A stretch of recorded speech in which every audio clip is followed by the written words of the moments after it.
अस्सलामुअलैकुम नाजरीन, आप देख रहे हैं प्रोग्राम 7 से 8 और मैं हूं सिद्रा मीर। नाजरीन, बात होगी भारत की हिंदुत्व नजरिए पर कायम मोदी हुकूमत की घमंडी पॉलिसीज की। नाजरीन, गीदड़ की जब मौत आती है तो ना तो वो सिर्फ शहर का रुख कर लेता है बल्कि वो घबरा जाता है। कुछ ऐसा ही भारत का भी हाल है। भारत जो कि जंगी जराम का मुर्तकिब तो है ही, लेकिन पड़ोस मुमालिक में जो आग लगाने की कोशिश कर रहा है, शायद अपने हाथों अपनी ही इबरतनाक अंजाम को दावत दे रहा है। अब देखिए जरा भारत की खुदकुश पॉलिसीज। बांग्लादेश को सिटीजनशिप एक्ट, चीन और नेपाल सरहदी तनाज़ात और पाकिस्तान को फॉल्स फ्लैग ऑपरेशन का खतरा है। भारत सिर्फ अकलियतों नहीं बल्कि पूरे खित्ते का दुश्मन बन चुका है, लेकिन बेखबर भारत के अपने ही मुल्क में उसका अनदेखा दुश्मन इतना ताकतवर हो चुका है जो कि भारत को न सिर्फ मुआशी तौर पर तबाह कर सकता है बल्कि इंतजामी तौर पर जो सेहत का निज़ाम है वो भी नाकाम है, जिससे बड़े पैमाने पर अमवात का खदशा जाहिर किया जा सकता है। लेकिन मोदी फिर भी हठधर्मी के वायरस का शिकार है।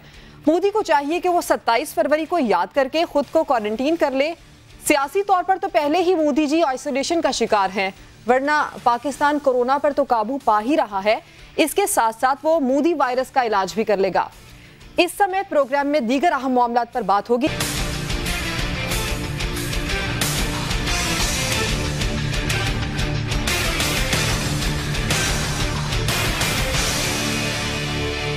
तो मोदी सरकार के बालादस्ती के ख्वाब से खित्ते में खतरे के बादल मंडलाने लगे हैं। पाकिस्तान, चीन समेत तमाम पड़ोसियों से कशीदगी में इजाफा हो चुका है। पाकिस्तान ने भारत के खतरनाक अजाइम से दुनिया को खबरदार कर तो दिया है। वजीर आजम इमरान खान ये कहते हैं कि मोदी हुकूमत पड़ोसियों के लिए खतरा बन चुकी है।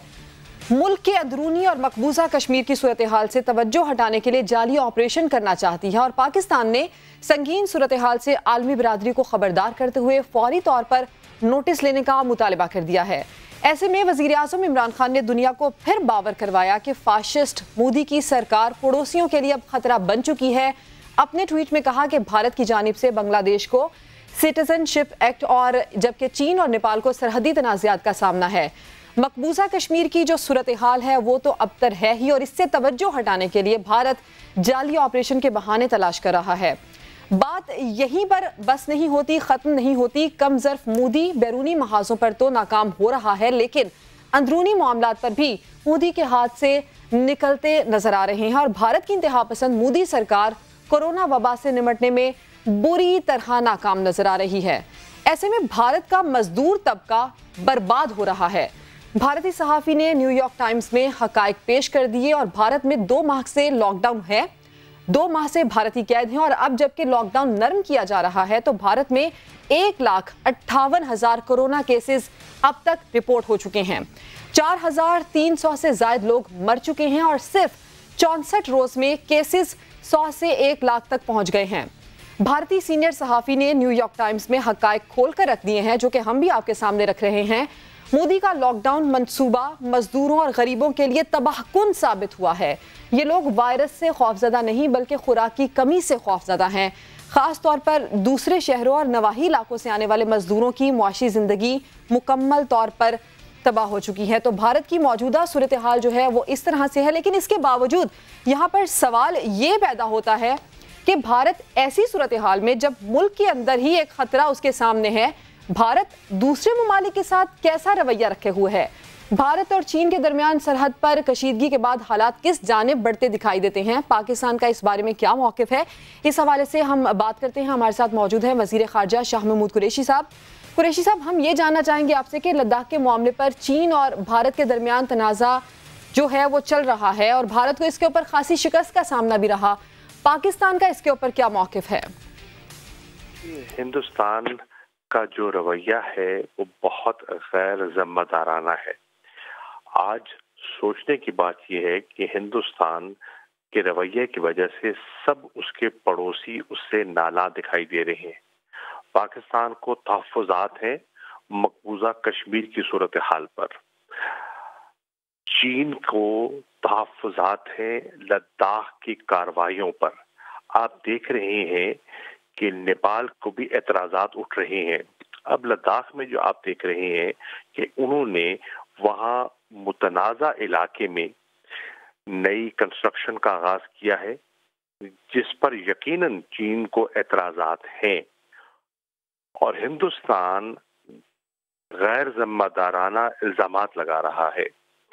मैं समझता हूं कि उन्हें जिम्मेदारी का सबूत देना चाहिए।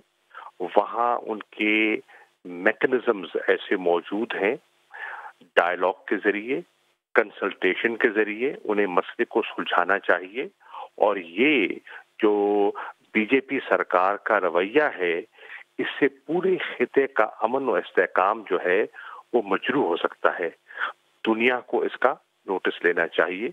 मैं उम्मीद करता हूं कि हिंदुस्तान जहरियत से हटकर गुफ्तो-शुनीद से जो मैकेनिज्म्स और अंडरस्टैंडिंग्स मौजूद हैं, वो चीन के साथ बैठकर मामलात को सुलझा लेगा।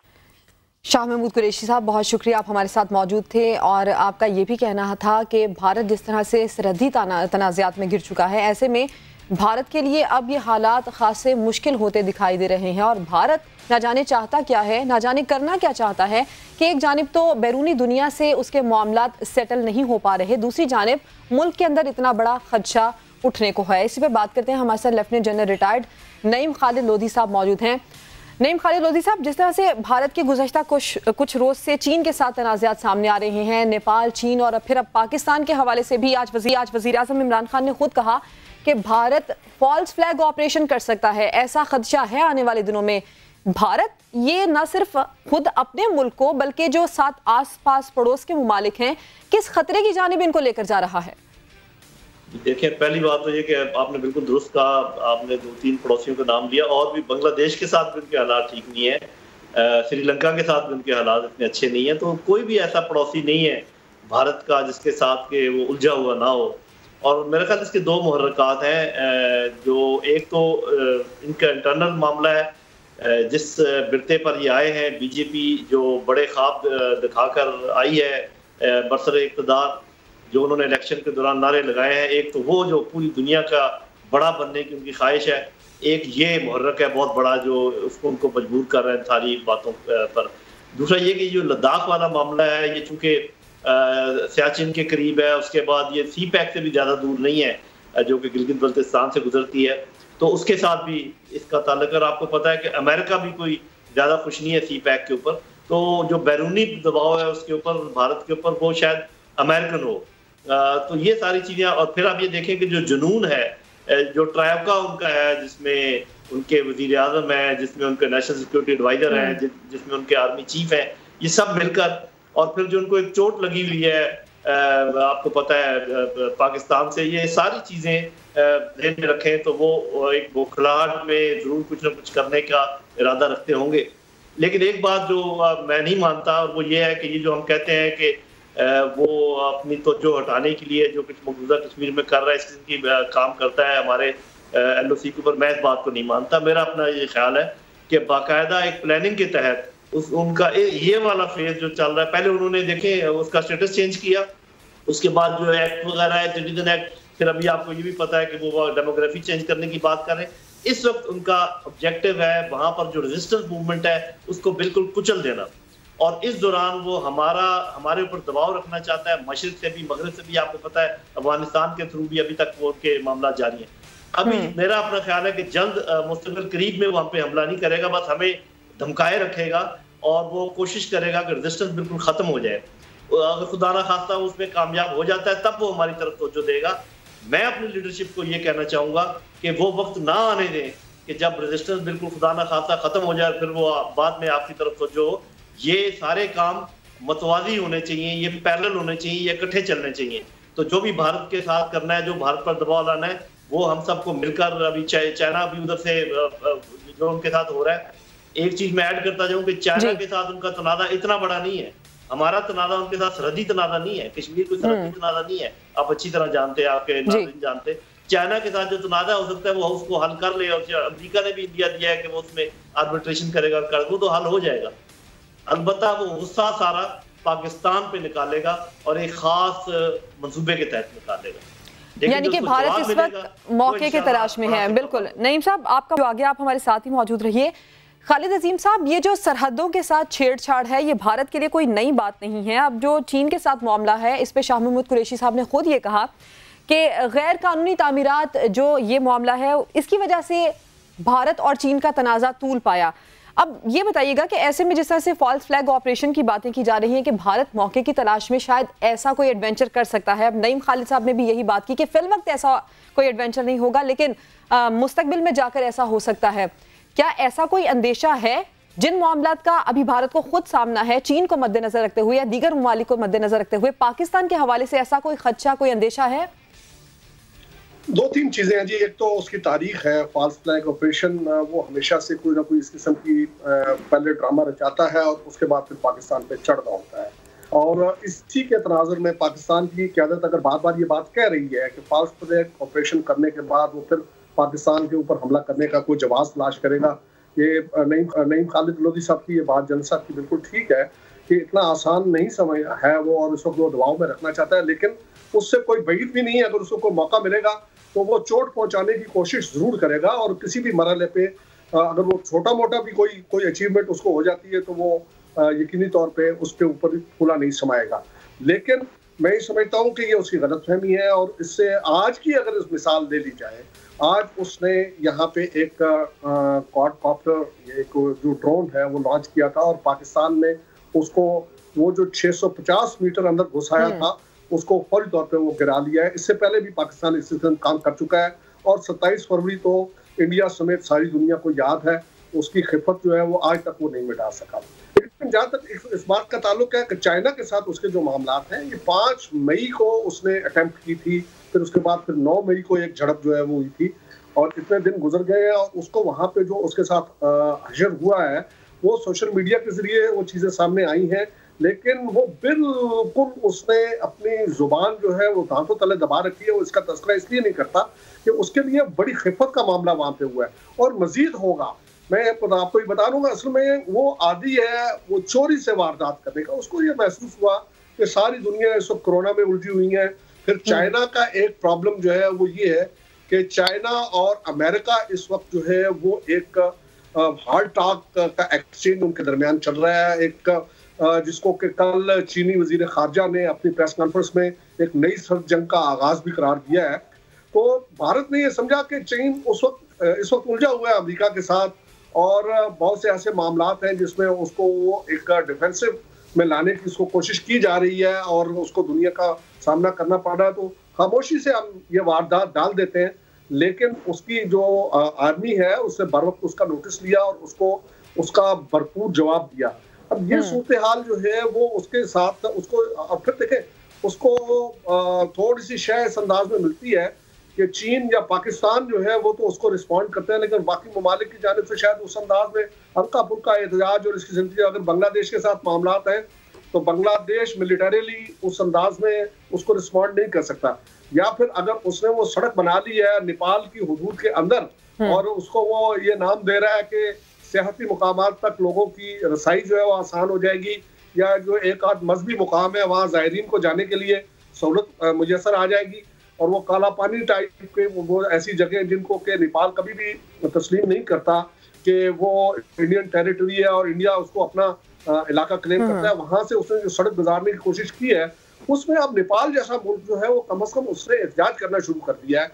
नेपाल के बारे में आमतौर पर यही तस्वर किया जाता था कि शायद वो भारत के सामने खड़ा होने की पोजीशन में नहीं है और कभी कोई इस किस्म का जब उसकी वहाँ पे वो कम्युनिस्ट किसी तरह से बरसर इक़्तिदार थे तो उस वक्त तो शायद को थोड़ी बहुत आवाज़ उठती थी, लेकिन बाद में शायद उसके लिए इतनी मुश्किलात नहीं थी। अब फिर वहाँ पे बड़ी स्ट्रांग आवाज़ उठना शुरू हो गई है। पाकिस्तान के हवाले से उसको इस बात का पता है कि पाकिस्तान की बैटल हार्डन आर्मी जो है वो उसकी हर किस्म की जारहियत का भरपूर जवाब देने की कोशिश करती है। और माजी में भी पाकिस्तान ऐसे जवाब दे चुका है। याद करने के लिए 27 फरवरी का वाकया भारत के लिए काफी होगा। नईम खालिद लोधी साहब, अब जिस तरह से इस मामले पर हम डिस्कशन कर भी रहे हैं कि ये तनाज़ा सिर्फ अब का नहीं है, 1962 में भी भारत ऐसी ही कोशिश कर चुका है। अब मौजूदा हालात में जिस तरह से चीन, मकबूजा कश्मीर, पाकिस्तान, नेपाल और बांग्लादेश, इन तमाम ममालिक को भारत की जानिब से ये जो सारे मामलात हैं इनका सामना है।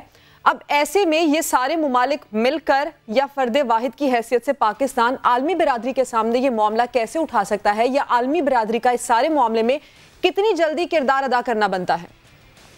देखिए जी, आलमी बिरादरी के किरदार की जब आप बात करते हैं तो आपको ज़रूर थोड़ा सा तारीख पर नज़र दौड़ा लेनी चाहिए और ये पता लगाने की कोशिश करनी चाहिए कि आलमी बिरादरी ने कौन से सीरियस पॉलिटिकल मसाइल हल किए हैं मुल्कों के दरमियान। आलमी बिरादरी से आप जब मदद हासिल करते हैं तो वो सिर्फ इखलाकी हो सकती है, डिप्लोमेसी का यही किरदार है, वो चलती है इसी तरीके से। बाकी आपके अपनी अंडरस्टैंडिंग मुल्कों के दरमियान होती है जो जिसमें सही मटीरियल फ़र्क डाला जा सकता है। तो जो जितने भी ये मुल्क हैं, नेपाल, बांग्लादेश, श्रीलंका, इनके साथ कोई ऐसी कोऑर्डिनेशन का इम्कान बहुत कम है सिवाय इसके कि कोई आप सफारती लेवल पर इकट्ठा कोई बयान दे दें या कुछ कर दें। जो असल जो जहाँ पर कोई बात बन सकती है वो चीन और पाकिस्तान की आपस की मफाहमत है जो कि बहुत गहरी है, हमारी दोस्ती बहुत देरपा है, आजमाई हुई है। और ये अगर भारत ने ये गलती की कि दोनों मुल्कों का, और दोनों एटमी मुल्क हैं, यानी कि अब 3 एटमी मुल्कों के दरमियान ये मसला है, तो खुली जंग का तो इम्कान बहुत कम है। मेरा अपना तज्जिया ये कहता है कि छोटे मुल्क तो बस यही वावेला थोड़ा मचा सकते हैं जो वो कर रहे हैं। चीन की बात भारत मान जाएगा और कुछ अरसे के बाद ऐसा इस हजीमत को पी जाएगा, बर्दाश्त कर लेगा। अलबत्ता सारा गुस्सा वो पाकिस्तान पर निकालने की कोशिश करेगा और पाकिस्तानी लीडरशिप को इस बात का इदराक होना चाहिए और उसके लिए मुझे यकीन है कि उनको ये सारी बातें मालूम है, उनकी इंटेलिजेंस रिपोर्ट उनके पास है, उनके जो उन्होंने प्लानिंग की होगी इंडिया ने वो इनके पास होगी। इसलिए मेरा ख्याल हम बड़ा अच्छा जवाब देने की पोजीशन में होंगे अल्लाह ताला के फजल करम से। और हो सकता है कुदरत ने ये एक तरीका बनाया हो कश्मीरियों की आज़ादी तक पहुँचने का। जी नईम खालिद अजीज साहब, आपका पॉइंट ऑफ व्यू बिल्कुल वैलिड है इस मामले पर। खालिद अजीम साहब, एक और मामला भी है, जिस तरह से भारत की अगर हरकतें देखें या जिस तरह से सरहदों पर भारत ने एक नया महाज खड़ा कर रखा है, ऐसे में जो भारत के अंदर मुल्क में अपनी हालत है वो कुछ खासी अच्छी नहीं दिखाई दे रही, चाहे वो सियासी तनाजुर में हो, अपोजिशन का इसको सामना है। कोरोना वायरस के हवाले से भारत के अंदर जो इकदाम किए जा रहे हैं, मजदूर तबका वहां पर पिस कर रह चुका है और अमीरों के लिए वहां पर एहतियात है, लेकिन गरीबों के लिए ऐसे कोई इकदाम नहीं है। ये भी खदशा जाहिर किया जा रहा है कि इंतजामी तौर पर अगर भारत के अंदर यही मामलात रहे तो बड़े पैमाने पर अमवात भी हो सकती हैं। जरूरी नहीं भारत के लिए इस वक्त कि वो बाहर की दुनिया से अपनी तवज्जो हटाकर मुल्क के अंदर तवज्जो दे, अपने मुल्क के अंदर वहां पर जो मामलात हैं उसको देखे, या वो भारत के लिए बिल्कुल गैर जरूरी तौर पर रह गए हैं? लेकिन ये आप इस बात को थोड़ा सा रिवर्स कर रहे हैं, उल्टा कर ले। मैं ये समझता हूँ कि अंदरूनी तौर पे उसको जिन चैलेंजेस का सामना है और जो वहाँ पे अबतरी है इस वक्त, उसके अपने कवानीन की वजह से, मकबूजा कश्मीर में उसके इक़दाम की वजह से, अक़लियतों के साथ उसके सलूक की वजह से, इसकी जो बौखलाहट है वो उसने उसको ये रास्ता सुझाया है कि वो दाएं बाएं निकले। अब वो चीन की तरफ भी जा रहा है और अगर पाकिस्तान के साथ वो जो टकराव की उसकी मुसलसल पॉलिसी अगर उसमें वो शिद्दत लेके आता है, नेपाल के साथ उसने सींग फंसाए हुए, तो इन सारी चीज़ों से वो भारत माता की रक्षा के नाम पे अपने अवाम को बेवकूफ़ भी बना सकता है। और वो जो अंदरूनी मसाइल हैं, आज जैसे खुद एक भारतीय सहाफ़ी ने पर्दा उठाया है कि किस अंदाज में वहाँ कोरोना जो है वो उसने तबाही मचाई है और भारत में मोदी सरकार जो है वो मुकम्मल तौर पे नाकाम रही है।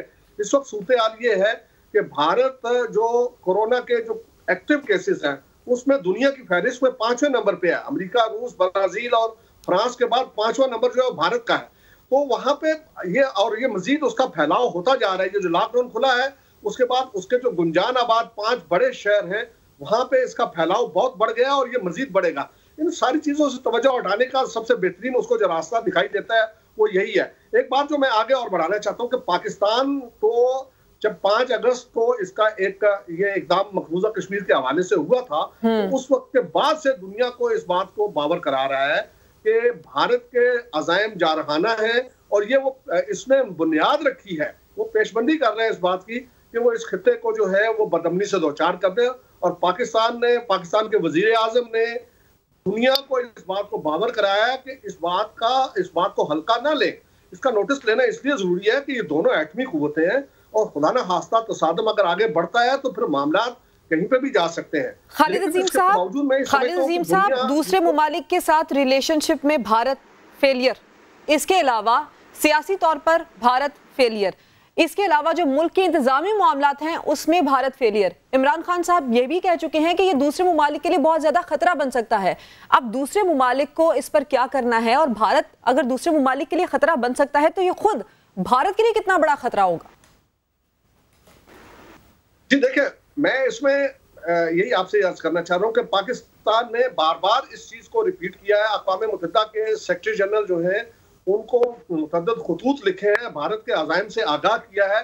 और देखें, अब ये बड़ी अच्छी बात ये है कि दुनिया जो है वो समझना शुरू हो गई है कि भारत के अंदर जो हिंदुत्व का फलसफा है उसका प्रचार किया जा रहा है, उसको बढ़ावा दिया जा रहा है। और रिसेंटली जो OIC की एक कॉन्फ्रेंस थी जिसमें सेक्रेटरी जनरल अक़वाम मुत्तहिदा शरीक हुए और उसमें इस्लामोफोबिया का मामला जो है वो उठाया गया, तो सेक्रेटरी जनरल ने उसको रियलाइज किया और वो इंडिया स्पेसिफिक था। इस बात को ध्यान में रखें कि वो जो नुक्ता उठाया गया था वो इंडिया स्पेसिफिक था कि इंडिया में इस्लामोफोबिया को हवा दी जा रही है, मॉब्स को इनकरेज किया जा रहा है और इसी के नतीजे में मॉब्स जो हैं वो मुसलमानों पे हमले कर रहे हैं। तो इस्लामोफोबिया के नुक्ते को जो सेक्रेटरी जनरल अक़वाम मुत्तहिदा हैं उन्होंने भी पिकअप किया और उन्होंने कहा कि उनकी तरजीह होगी और तरजीह बुनियादों पे इसको खत्म करने के लिए जो है वो जदोजहद करेंगे और दुनिया को इसकी तरफ मुतवज्जो करेंगे।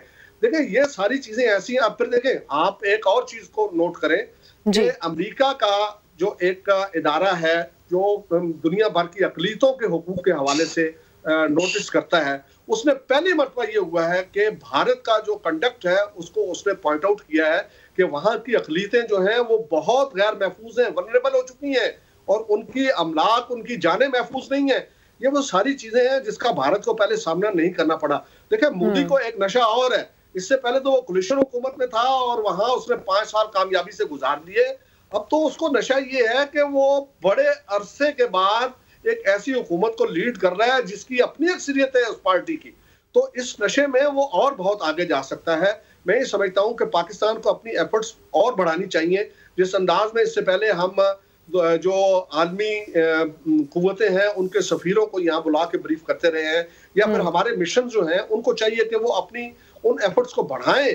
और भारत का ये चेहरा बेनकाब करना इसलिए जरूरी है कि इससे सिर्फ पाकिस्तान नहीं, पूरा खित्ता जो है उसका अमन बर्बाद हो सकता है। और जितना जुनून है, भारत का जो वजीर आजम है वो शख्स है जिसको गुजरात के कसाब का नाम दिया जाता था, और वो कोई नाम नहीं है बल्कि एक माइंडसेट है। मोदी का माइंडसेट अगर किसी ने देखना हो तो बतौर वजीर आला गुजरात जो उसका जो कंडक्ट था उसको वो देख सकता है। वो उस सोच के मुताबिक उसको वो लेके आगे बढ़ेगा। अब वो वजीर आजम है और वो पूरा भारत जो है उसकी कुव्वत को इसी बात में झोंक देगा। अगर दुनिया ने इसका नोटिस न दिया तो मैं ये समझता हूँ कि बहुत खराबी होगी। चाइना इतना इंटरनेशनली उसको एक्सपोज नहीं कर रहा हो क्योंकि वो समझता है कि मैं खुद सबक सिखा लूंगा, लेकिन पाकिस्तान को ये चाहिए कि इस चीज को इसलिए हाईलाइट करे कि ये पूरा खित्ता जो है इसके अमन को महफूज रखने बिल्कुल। और इमरान खान साहब ने अपने ट्वीट में ये कहा भी है कि ये सिर्फ पाकिस्तान के लिए खतरा नहीं बल्कि पूरे खित्ते का अमन भारत खराब कर सकता है। नईम खालिद साहब, जिस तरह से अब भारत ने फॉल्स फ्लैग की बात की या जाली ऑपरेशन का खदशा भी जाहिर किया जा सकता है, ये बताइएगा कि ये जो कश्मीर के हवाले से मामलात हैं या पाकिस्तान ने हमेशा से ही जिस तरह से कश्मीर की बात की है, वहां से तवज्जो हटाने के लिए, वहां के डायवर्जन के लिए भी भारत ऐसी ओछी हरकतें कर सकता है? जी देखिए, मैंने तो आपको बताया ना कि वो कश्मीर के सिलसिले में तो एक खास प्लान के तहत जा रहा है और जो कुछ उसने आज तक कहा है वो उसने किया है। जो इलेक्शन में जब वो बात कर रहा था तो लोग कहते थे कि ये इलेक्शन के स्लोगन है, असल में इन्होंने ऐसे नहीं करना। उसके बाद जब उन्होंने LOC को पार करने की बात की तो फिर हमने इसको समझा कि ये किसी और चीज़ से तवज्जो हटाने के लिए कर रहा है। आप फिर कह रही हैं कि वो तवज्जो हटाने के लिए, वो कोई तवज्जो हटाने की बात नहीं है, एक प्लानिंग है। वो प्लानिंग जैसे मैंने पहले कहा, ये है कि पहले उन्होंने रेजिस्टेंस मूवमेंट को ख़त्म करना है, उसके बाद फिर साफ ज़रा बहुत बड़ा हमला तो हमारे ऊपर नहीं कर पाएगा, लेकिन इस किस्म के छोटे मोटे वो काम करेगा जिससे वो कोई सुबकी पैदा करने की कोशिश करे पाकिस्तान के लिए। उसके बाद फिर मैं आपको पहले से प्रेडिक्ट कर देता हूँ कि एक खास टाइम आएगा जबकि वो अमेरिका की सालसी भी मान जाएगा और उस वक्त अगर पाकिस्तान ने अमेरिका की सालसी मान ली तो हम एक बहुत बड़े गड्ढे में गिर जाएंगे, इसलिए कि अमेरिका तो उनका हलीफ है, स्ट्रेटेजिक हलीफ है। तो वो जब सालसी करेगा तो वो हमारे हक में करेगा या उनके हक में करेगा? ऐसी सालसी करेगा जैसे उसने फलस्तीन में की है। तो हमें सालसी की जब बात करनी हो तो हमें साथ चाइना को शामिल करना चाहिए, अमेरिका, चाइना, तुर्की, ये इन 3 मुल्कों का या इस किस्म का कोई कंसोर्शियम बनाना चाहिए, उनकी सालसी हमें माननी चाहिए, कभी अकेले अमेरिका की सालसी हमें नहीं माननी चाहिए। तो वो अपने प्लानिंग के तहत जा रहे हैं और उसी हिसाब से वो आगे चल रहे हैं। और एक बात बड़ी अच्छी खालिद अजीम साहब ने कही है और बड़ी इंपॉर्टेंट है, तो उसको जो अंदरूनी मसाइल हैं उसको वो एक्सटर्नलाइज कर सकता है। मतलब ये कि जो उसकी इंटरनल प्रॉब्लम उसके हैं उनसे तवज्जो हटाने की बात हो सकती है, वो सिर्फ कश्मीर रिलेटेड नहीं है। वो आपको पता है कि जो मुसलमान वहां पर हैं, जो उन्होंने सिटीजन एक्ट किया है, जो वहाँ के क्रिश्चियन हैं, जो वहाँ के दलित्स हैं, जो ये निचला तबका जो काम कर रहा है, ये जो अभी आप बात कर रही थी कि जो लोग सड़कों पे मारे जा रहे हैं और जो लोग ट्रैवल करते हुए मारे जा रहे हैं, ये कौन लोग हैं? ये वो निचले तबके के लोग हैं, जो दलित्स हैं, जो मुसलमान हैं, जो क्रिश्चियंस हैं, उनके साथ ये अशर हो रहा है। हाँ, उनकी तरफ से तवज्जो हटाने के लिए वो जरूर ये काम, और चूंकि उसने पहले ही प्लानिंग की हुई है तो हो सकता है कि वो पाकिस्तान की तरफ आए।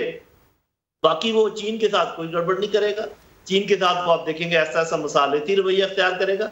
वो बनिया है, वो उसका हिंदू माइंडसेट है, वो अच्छी तरह हम समझते हैं कि जहाँ पावर हो वहां पे सजदा करो, जहाँ कमजोरी नजर आए। इसीलिए भारत ने चीन को इस मामले के ऊपर कॉम्प्रोमाइज करने के लिए भी कहा है। और आपकी बात बिल्कुल दुरुस्त है कि भारत के अंदर जो गरीब तबका है उसी की आवाज को दबाने के लिए भारत अपने ही मुल्क के अंदर इस किस्म का रवैया रखे हुए है कि जहां पर दुनिया तवज्जो ना दे सके, दुनिया ये ना देख सके कि भारत के अंदर क्या हो रहा है। खालिद अजीम साहब और नईम खालिद लोधी साहब, आपका बहुत शुक्रिया, आप हमारे साथ मौजूद मामले पर गुफ्तगू कर रहे थे। भारत में नाजरीन, कोरोना का मतलब अमीर के लिए एहतियात है और गरीब के लिए भूख और इफलास बन चुका है। मारूफ सहाफी बरखा दत्त ने ट्विटर पर 2 वीडियोस शेयर कर दी हैं। ये 2 वीडियोस हजारों अल्फाज पर भारी हैं। तो ये सूरत हाल हम नहीं, भारत के खुद सहाफी दिखा रहे हैं कि भारत के अंदर हो क्या रहा है। नाजरीन, प्रोग्राम में एक ब्रेक लेते हैं, ब्रेक के बाद एक और अहम मामले पर बात करेंगे।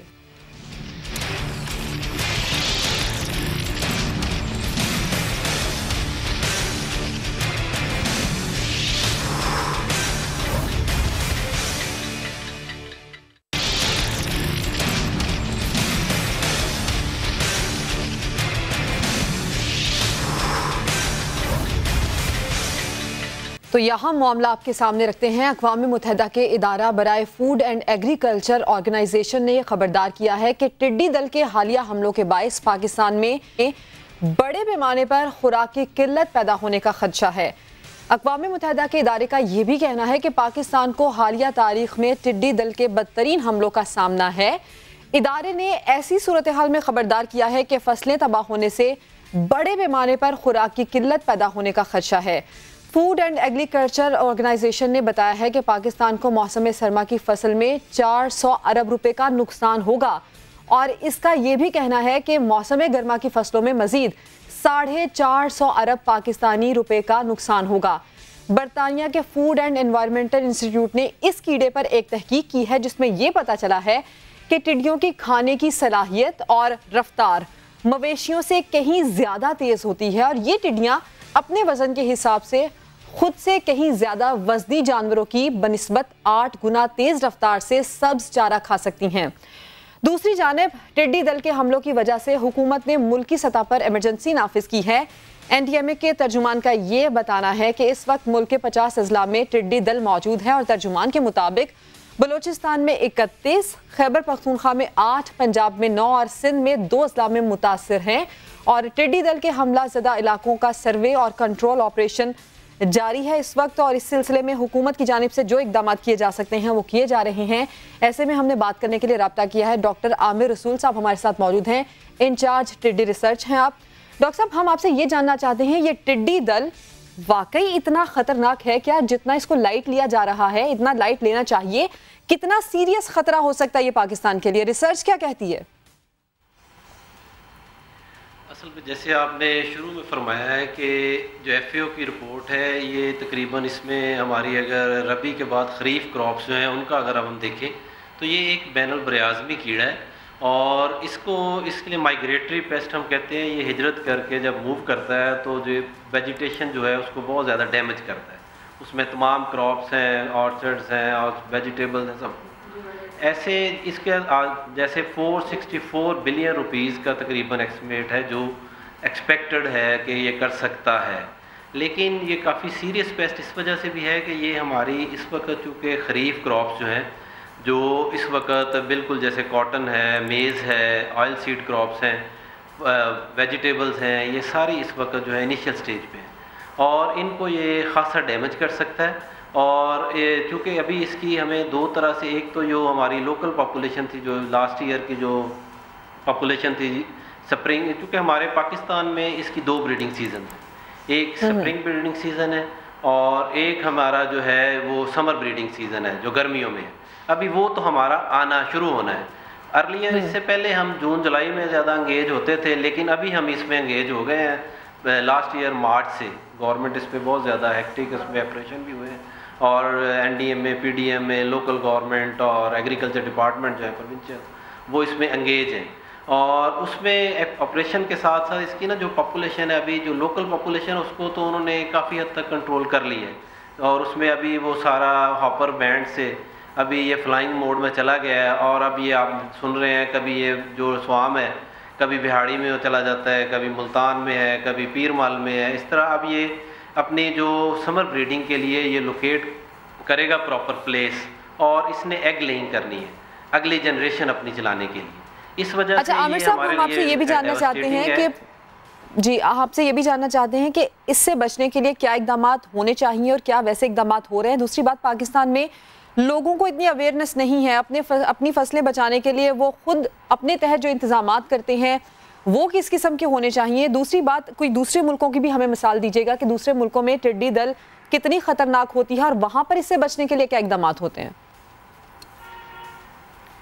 इसमें चूँकि अगर हम देखें तो चूँकि इसको तो हमें फर्स्ट जो एंट्रेंस प्लेस है उस पर ही रोकना चाहिए। सबसे इसका बेस्ट तो यही है कि इसको जो first enter place border area है हमारे, चूँकि ये वाया ओमान से भी एंटर होता है ईस्टर्न साइड पे और वेस्टर्न साइड पे हमें ईरान से भी ये करता है इन्वेड, और वाया बलूचिस्तान। फिर मोस्ट वल्नरेबल जो प्लेस है इस वक्त वो हमारा इंडो पाकिस्तान बॉर्डर एरिया है। उधर इंडिया में भी राजस्थान और वो साइड है, इधर हमारा जो चोलिस्तान है वो बहुत ज़्यादा वल्नरेबल है।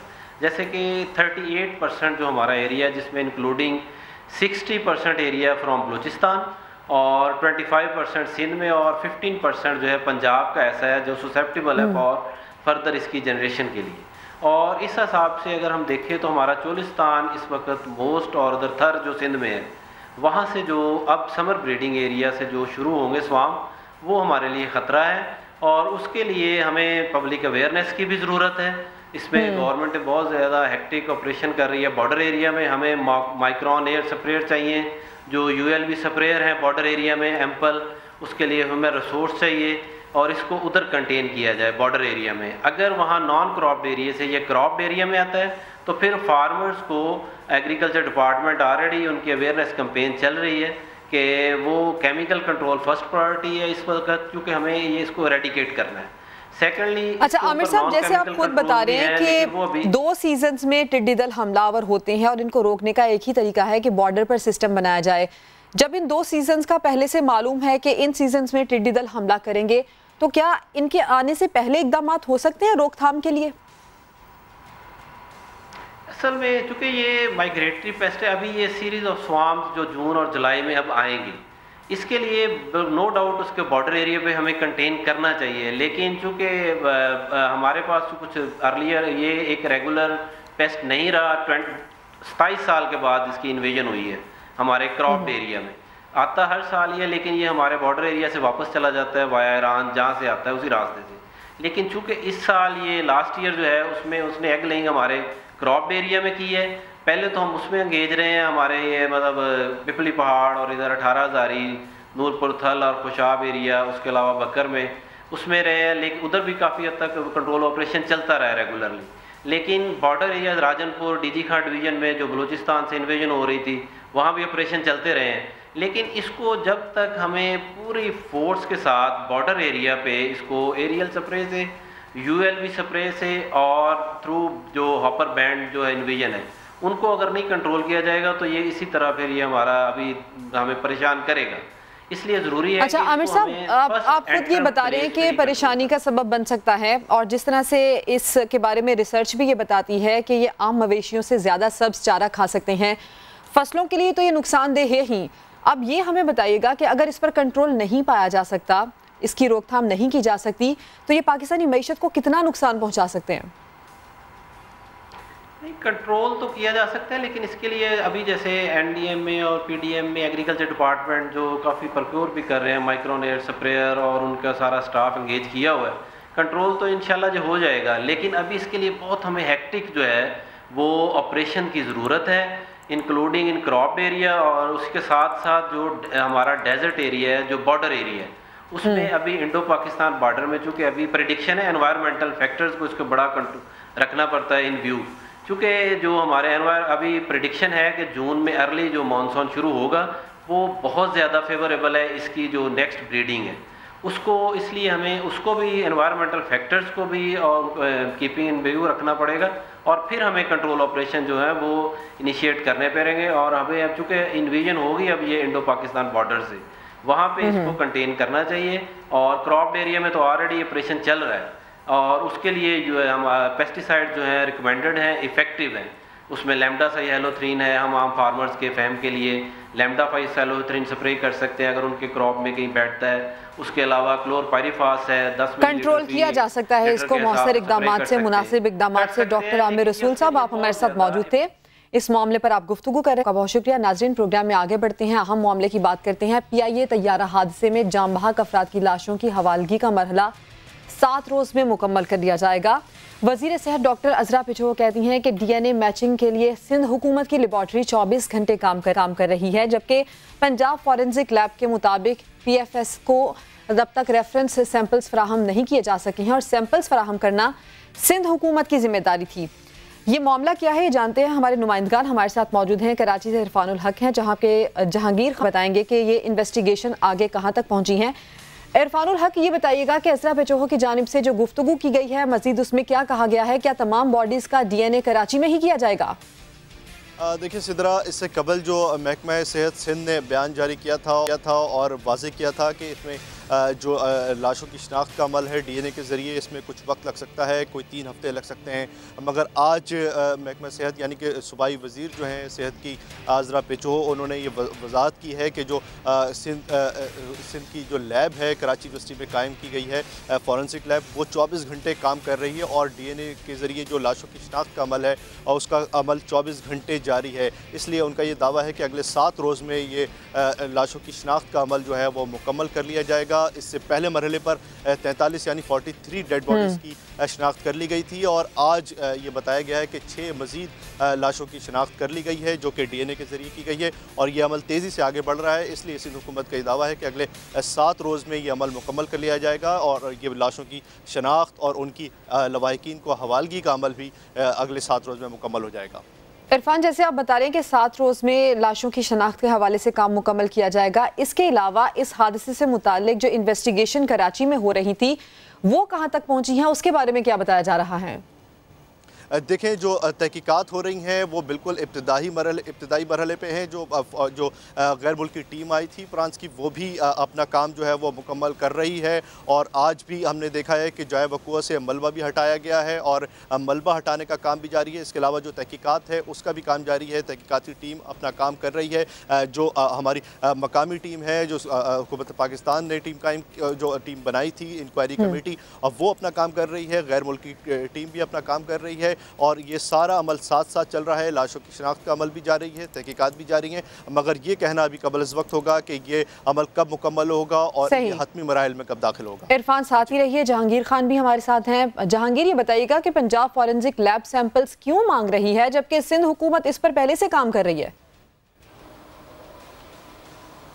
पंजाब फॉरेंसिक साइंस एजेंसी की 8 साइंटिस्ट पर मुश्तमिल 3 टीमें जो है वो कराची गई थी, और पंजाब हुकूमत की हिदायत के मुताबिक उन्होंने सैंपल्स लेने के लिए कराची अपने साइंटिस्ट रवाना किए थे, जिन्होंने 52 डेड बॉडीज़ की सैम्पलिंग जो है वहाँ से की थी, और इसके बाद अभी तक जो है वो सिर्फ़ और सिर्फ एक डेड बॉडी को आइडेंटिफाई कर सके हैं, जो कि खालिद शेरदिल की है। बाकी 51 डेड बॉडीज़ की शनाख्त अभी तक नहीं हो सकी, जिस पर PFS से हुकाम का ये कहना है कि सिंध हुकूमत की जानिब से उन्हें रेफरेंस सैंपल्स प्रोवाइड नहीं किए गए, और वो पंजाब हुकूमत की हिदायत पर बॉडीज़ को आइडेंटिफाई करने के लिए सैम्पलिंग के लिए वहाँ पर गए थे। 51 जो डेड बॉडीज़ हैं जिनके के सैंपल्स ले लिए गए हैं, उनको DNA डेटाबेस का हिस्सा बना लिया गया है, लेकिन उनकी आइडेंटिफिकेशन अभी बाकी है। हुकाम का ये दावा है कि अगर रेफरेंस सैंपल्स उनको फराहम कर दिए जाएँ तो वो 24 घंटों में इन 51 डेड बॉडीज़ की शनाख्त भी कर सकते हैं। दूसरी जानिब UHS की जो टीम गई थी, जो कि सिंध हुकूमत ने जिनको फैसिलिटेट भी किया है और मोबाइल हेल्थ यूनिट भी कायम करके दिया है, उन्होंने 4 डेड बॉडीज़ को आइडेंटिफाई करने का दावा किया है। PFSA का ये कहना है कि जैसे उनको हुकूमत की जानिब से हिदायत दी गई थी उस पर वो सैम्पलिंग के लिए गए थे और ये सैंपल्स कलेक्ट किए थे। और अब उनका ये कहना है कि रेफरेंस सैंपल्स प्रोवाइड करना सिंध हुकूमत की जिम्मेदारी थी, जो कि उनको नहीं प्रोवाइड किए गए। सिर्फ खालिद शेरदिल की डेड बॉडी को आइडेंटिफाई किया गया है, बाकी 51 डेड बॉडीज़ की अभी तक शनाख्त नहीं हो सकी। जी, तहकीकात का मरहला भी सिलसिलावार आगे बढ़ रहा है। इरफानुल हक और जहांगीर खान, आप तो अपडेट कर ही रहे थे, आपका शुक्रिया। लेकिन नाजरीन, यह वाक़या नहीं है। 2010 में एयर ब्लू, 2012 में बोजा एयर और दिसंबर 2016 में हवेलियां PIA हादसा, कई तैयारे हादसे का शिकार हुए। लेकिन तहकीकाती रिपोर्ट क्यों नहीं आखिर अब तक सामने आ पाई?